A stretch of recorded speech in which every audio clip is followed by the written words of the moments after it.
Bonjour à tous, konnichiwa, minna, c'est Kazu. Alors on se retrouve aujourd'hui pour la deuxième partie de mes vidéos Get Me Ready With Me, donc qui prépare mon voyage.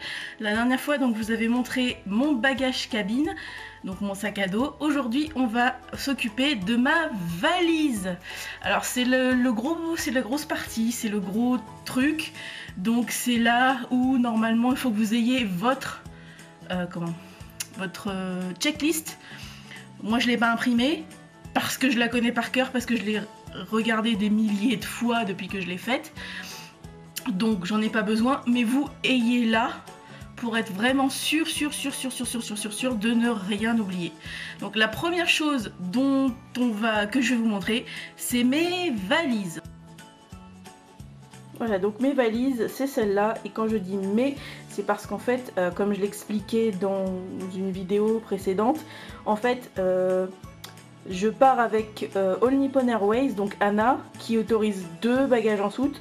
Sauf que la toute première partie de mon voyage, donc entre Paris et Düsseldorf, n'est pas exécutée par ANA, mais par la compagnie Eurowings, qui est une compagnie low cost de Lufthansa, qui n'autorise qu'un seul bagage soute, au contraire d'ANA. Donc en fait il va falloir que je ruse comme j'avais prévu un peu au départ. C'est-à-dire qu'à la base j'avais prévu de partir avec la grande valise là vide et la moyenne avec mes affaires rentrées à l'intérieur. Non pas à la passe pour respecter un règlement, mais juste parce que eh bien j'avais prévu de garder la grande pour mettre tout ce que j'achèterais là-bas. C'est toujours d'actualité, sauf que du coup avec cette histoire de un seul bagage, du coup faut vraiment que toutes mes affaires rentrent dans la moyenne valise, ce qui va pas être de la tarte normalement, enfin je pense. Donc comme vous le constatez, j'ai déjà différencier mes valises. Alors déjà de base elles sont pas d'une couleur standard, parce qu'elles sont couleur champagne, mais je les ai déjà différenciées. Donc comme vous le constatez, j'ai mis en pratique les conseils que je vous ai donnés dans le planning. Et donc du coup vous avez le ruban sur la poignée pour différencier la valise, l'étiquette de bagage que j'ai faite moi-même, il y a le gros autocollant fragile sur les 2 valises en fait, et j'ai fait des autocollants de mes groupes japonais préférés, donc News et Arashi, des 2 côtés des valises. Je vous montre pas l'autre côté parce que là elles sont un peu coincées. Donc voilà, et pour retenir le tout, j'ai mis du scotch transparent, et pour être sûr que le scotch transparent se barre pas et que donc mes autocollants ne se barrent pas, j'ai mis du Chatterton. C'est pas joli, mais au moins tout tiendra. Donc voilà, ça c'était pour les contenants. Maintenant on fait un petit tour, et en fait ce que vous voyez sur le lit, sur la droite c'est tous les vêtements qui doivent rentrer dans la valise, donc en ranger packing, et sur la gauche vous avez une grosse partie de ce qui n'est pas des vêtements mais qui doit quand même rentrer dans la valise, sachant que j'emmène aussi des cadeaux pour ma meilleure amie Christelle, qui ne sont pas là parce que je veux, si elle tombe sur la vidéo, je veux pas qu'elle voit de quoi il s'agit. Donc voilà, donc il faut que tout rentre là-dedans. Donc comme je le disais dans une précédente vidéo également, peut-être bien dans le planning, je ne sais plus, le maître mot quand on fait une valise, c'est l'organisation. Donc voilà tous les contenants que je vais utiliser pour faire ma valise. Donc celui-ci, ce sera ma trousse de toilette. Celui-ci, ce sera pour mettre les pantalons Bermuda et autres. Celui-là, ce sera pour mettre les t-shirts. Ça, c'est pour les chaussures. Celui-là, alors j'ai pas encore vraiment décidé celui-là ou celui-là. Celui-là ou celui-là. Mais l'un des deux sera pour mettre mes chaussettes et l'autre pour mettre mes sous-vêtements. Alors honnêtement, je pense que mes sous-vêtements seront dans les deux là. Et mes chaussettes dans celui-là. Alors vous allez me demander comment ça va tenir. Et avec le fameux Ranger Packing dont je vous parle depuis plusieurs vidéos. Alors, la première partie, le premier truc auquel on va s'attaquer pour la valise, c'est la trousse de toilette. Alors ça c'est une trousse qui vient de je ne sais même pas où, Clarins apparemment, que ma maman m'a donnée, et qui est parfaite parce qu'elle est très grande, donc elle a une très grande capacité, et en même temps elle est très simple Donc voilà, donc c'est celle que j'ai choisie. Donc là, vous voyez tout ce que je vais emmener, donc pas grand chose. Et je vous vois déjà arriver avec votre question, pourquoi il y a du film alimentaire sur les bouteilles? Et bien c'est tout simplement pour éviter qu'elle fuit. J'ai recouvert l'endroit où le produit sort avec ça, et du coup ça va éviter que ça fuit partout dans la trousse de toilette. Donc il y a un shampoing, alors je vais pas vous donner les marques etc parce qu'on s'en fout. Donc j'ai juste pris un shampoing, un gel douche, de la mousse à raser, parce qu'apparemment je vais probablement aller dans un onsen, donc voilà. Je n'ai pas mis de film sur le déodorant parce que bah, c'est du déo, ça peut pas fuir. Et je n'en ai pas mis non plus sur le dentifrice parce que comme il est neuf, il y a la pastille, voilà, il y a l'opercule, des rasoirs, la fameuse fleur de douche que j'ai achetée exprès, une brosse à dents de voyage et des lingettes déodorantes en supplément de celles qui seront dans mon bagage cabine au cas où. Et c'est tout. Voilà. Donc ça, c'est ma trousse de toilette. On peut pas dire qu'elle prenne beaucoup de place. Ensuite, après la trousse de toilette, on va s'attaquer aux chaussures. Alors, j'ai décidé de prendre finalement une seule paire de chaussures, non, 2 paires de chaussures, comme je disais, en dehors de celles que je porterai sur moi le jour du départ. Donc celles que je porterai sur moi le jour du départ sont des baskets à scratch vernis noir. Et j'ai acheté exprès pour partir, donc je l'ai fait depuis une semaine parce que sinon j'aurais eu mal aux pieds, des chaussures, alors qui sont même pas des chaussures de marche, qui sont des chaussures standards, donc je ne vous montrerai pas là parce que bah, elles sont à mes pieds, enfin non pas vraiment à mes pieds, mais enfin elles sont pas visibles quoi. Sinon j'ai prévu de prendre cette paire de sandales qui est neuve, je les ai gardées exprès pour pas les... Il y a encore le petit fil d'ailleurs, il faut que je le coupe. Je ne sais pas ce que j'ai fait de la paire de ciseaux, c'est pas grave. Donc il y a donc des baskets, enfin des sandales que j'ai pris exprès. Et donc toutes mes chaussures. Donc ces chaussures vont rentrer dans la trousse transparente que voici. Et elles rentrent pile poil hein, au niveau de la taille. Heureusement que j'ai pas des pieds encore plus grands que je n'ai déjà. Parce que sinon ce serait un petit peu la merde. Donc, voilà. Donc là vous voyez elles rentrent très bien. Et comme mes chaussures dont je vous parlais, les autres chaussures, ne rentreront pas là-dedans parce que c'est des grosses chaussures, j'ai décidé d'utiliser l'espace pour mettre mon parapluie pliable, dont je vous parlais aussi, les fameux sacs poubelles que j'aurai toujours sur moi, et la multiprise. J'ai également décidé d'utiliser la housse de mon ancien appareil photo comme truc pour transporter des pansements. Donc j'ai juste acheté une boîte de pansements tout bête et je vais juste les mettre dedans. Voilà, vous voyez ça rentre nickel. Et je les mets également dans cette housse. Voilà, donc je peux fermer la housse. Et comme vous voyez, hein, il y a même encore de la place si je veux encore rajouter des choses. Ensuite, alors je vais emmener ceci parce que bah déjà il faudra que je rebouche mes produits de toilette au retour. Et également parce que j'ai prévu d'acheter pas mal de CD et que pour éviter qu'ils s'abîment, je vais les mettre, je vais les emballer dans de la cellophane et ensuite dans du papier bulle qui donc devra également rentrer dans la valise. Oui, je suis un peu... Mais bon, c'est des CD auxquels je tiens vraiment, donc j'ai pas envie qu'ils soient abîmés au retour.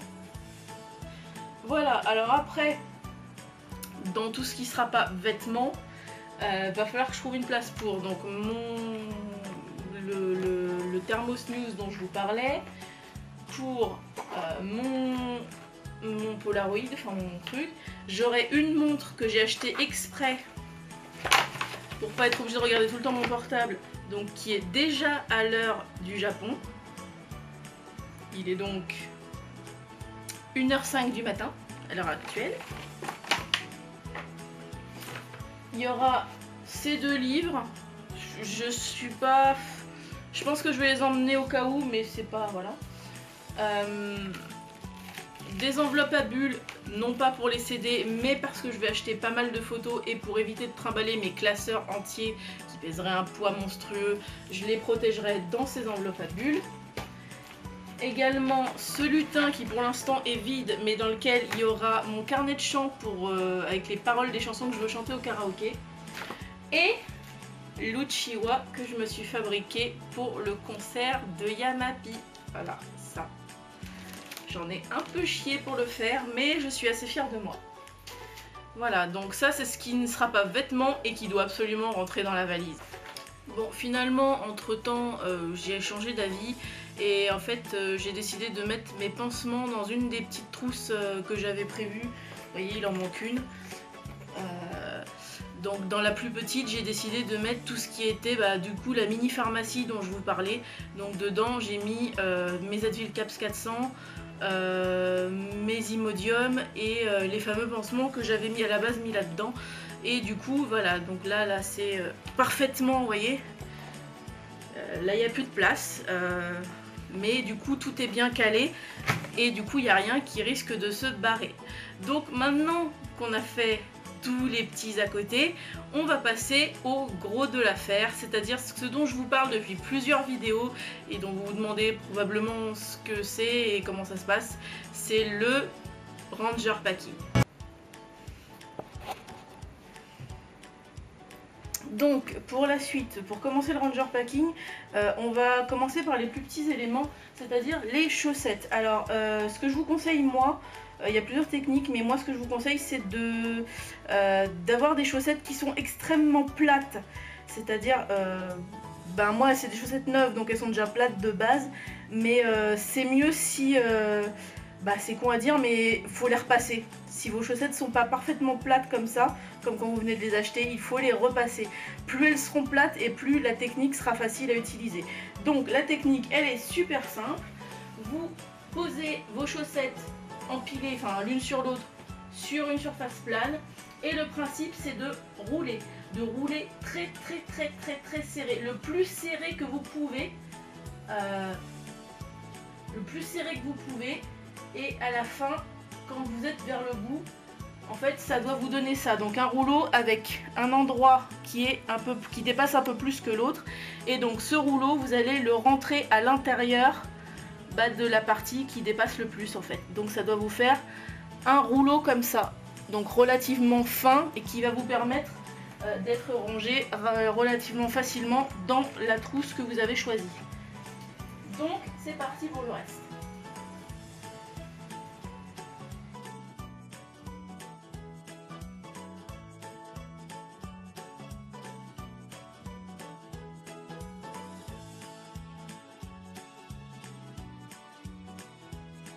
Voilà, donc à la fin vous vous rendez compte que tout rentre parfaitement dans la trousse que j'ai choisie pour les mettre. Et voilà. Alors on va continuer avec les slips. Alors, moi c'est des slips neufs encore une fois. Et encore une fois, pour que le Ranger Packing soit efficace, il faut vraiment que ce soit le plus plat possible. Donc si encore une fois vos sous-vêtements ne sont pas assez plats, repassez-les. Donc là j'en ai superposé 2. Donc le principe c'est vous les pliez en deux comme ça, superposés, et la partie la plus en pointe vous la repliez vers le haut. Donc ça vous donne quelque chose comme ça. Et il vous reste plus qu'à replier en deux comme ça et encore en deux comme ça. Donc ça vous donne ceci, et sur ceci il y en a 2 dedans. Et finalement je les mets dans cette pochette là qui est la plus petite, et vous faites pareil avec tous vos autres sous-vêtements.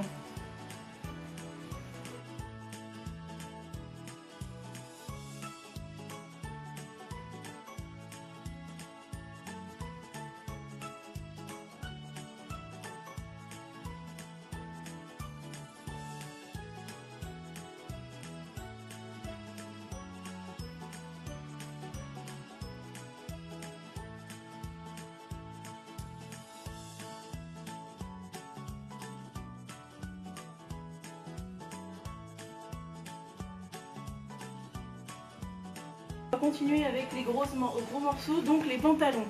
On rentre dans le vif du sujet, vraiment, dans le Ranger Packing.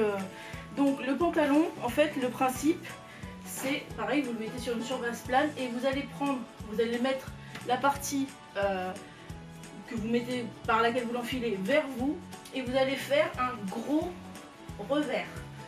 Donc un gros revers, mais vraiment quand je vous dis un gros revers, c'est un gros revers. Les poches c'est moche, mais vous en fichez un peu en fait. Donc voilà, un gros revers comme ça. Et une fois que ce gros revers est fait, vous repliez les jambes l'une sur l'autre, donc ça vous donne ça. Et une fois que ça c'est fait, vous retournez l'ensemble pour avoir les jambes vers vous. Et c'est pareil, vous roulez. Tout est une question de roulage dans le Ranger Packing. Donc, comme pour les chaussettes, le plus serré que vous pouvez, le plus fin ce sera et le mieux ce sera et le moins de place ça prendra. Vous roulez jusqu'en haut, donc jusqu'à là où vous avez fait le revers. Et c'est là le truc magique, donc vous retrouvez avec quelque chose comme ça. Et en fait le revers que vous avez fait tout à l'heure vous servira de poche pour fermer votre rouleau. Et voilà, donc là vous avez un jean. Bon alors mon rouleau est fait un peu de traviole, mais comme ça vous avez le principe. Et vous faites la même chose avec tous vos pantalons. Et ça vous le mettez, enfin moi en tout cas c'est ce que je vais faire, dans la plus grande pochette. Voilà, dans la plus grande pochette. Et vous faites la même chose avec tous vos pantalons.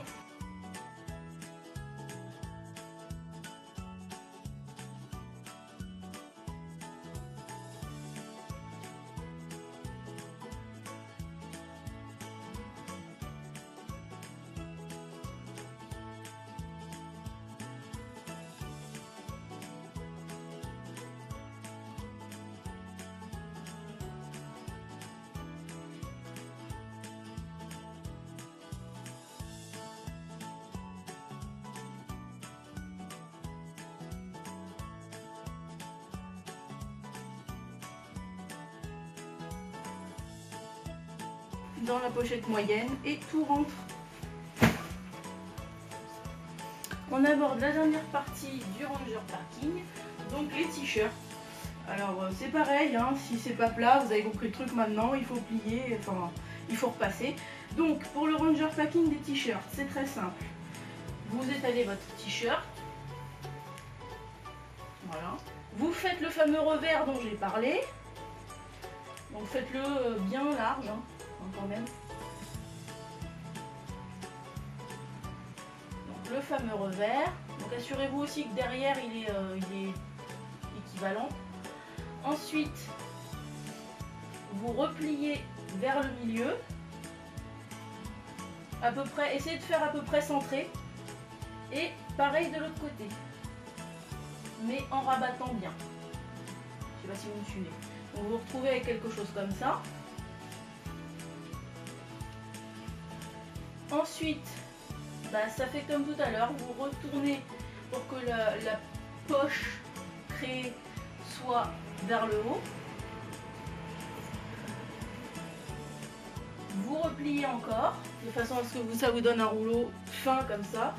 Et pareil, vous roulez le plus fin possible. C'est tout, c'est ce que je vous avais dit, hein. Tout est une question de roulage. Hop, donc la poche. Et la poche magique qui vient tout fermer. Et voilà, donc là vous avez un t-shirt. Et donc vous faites pareil avec tous vos t-shirts. Alors je vais vous épargner le pliage de mes 12 t-shirts parce que ce serait trop long. On se retrouve juste après.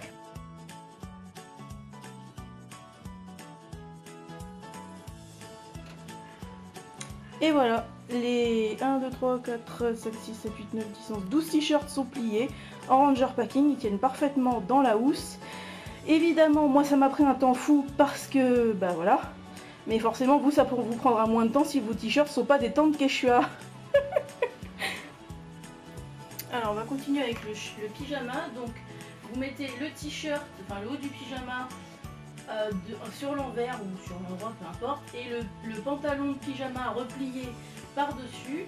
Ensuite vous repliez comme si vous alliez faire le ranger packing classique, et ensuite vous repliez encore en deux, vous roulez, vous faites cette fois-ci vous faites pas de poche, juste vous roulez le plus serré possible, encore une fois, et ce rouleau, ce gros rouleau, vous allez le mettre dans la dernière pochette qui vous restait, c'est la fameuse pochette qui aurait dû vous servir pour mettre vos sous-vêtements, si encore une fois vos sous-vêtements n'étaient pas des tentes Quechua.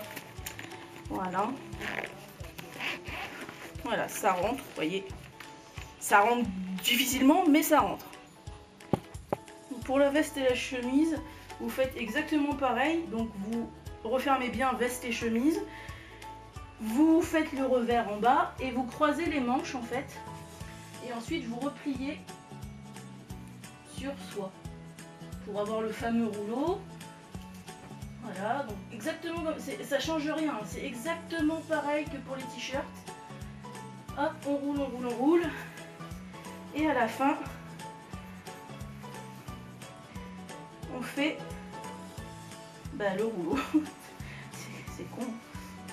Voilà. Donc ça. Et pareil avec la veste. Vous voyez, vous pouvez balancer le rouleau, il se défait pas. Hein. Donc pareil. Revers.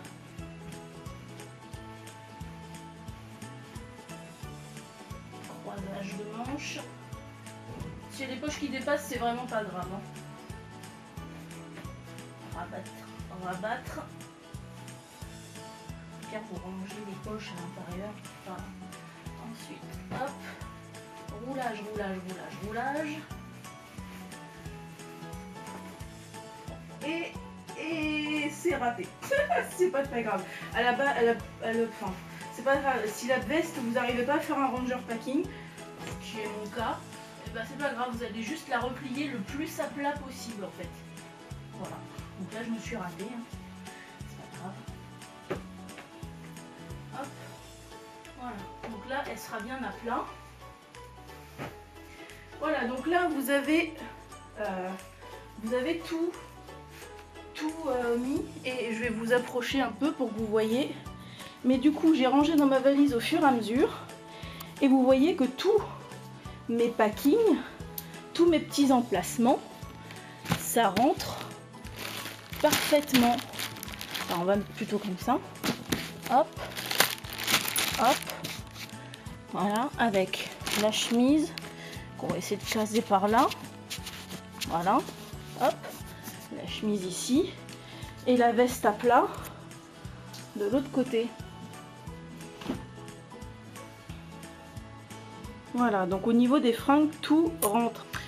Alors, fin de vidéo, enfin fin de valise. En fait, il y a eu un petit problème qui n'était pas prévu du tout. C'est que quand j'ai voulu, alors comme je vous expliquais, j'ai pris le minimum dans la valise. Le problème, c'est que même avec ce minimum, quand j'ai essayé de la fermer, elle fermait pas, mais alors du tout, du tout. Il y avait genre un jour comme ça.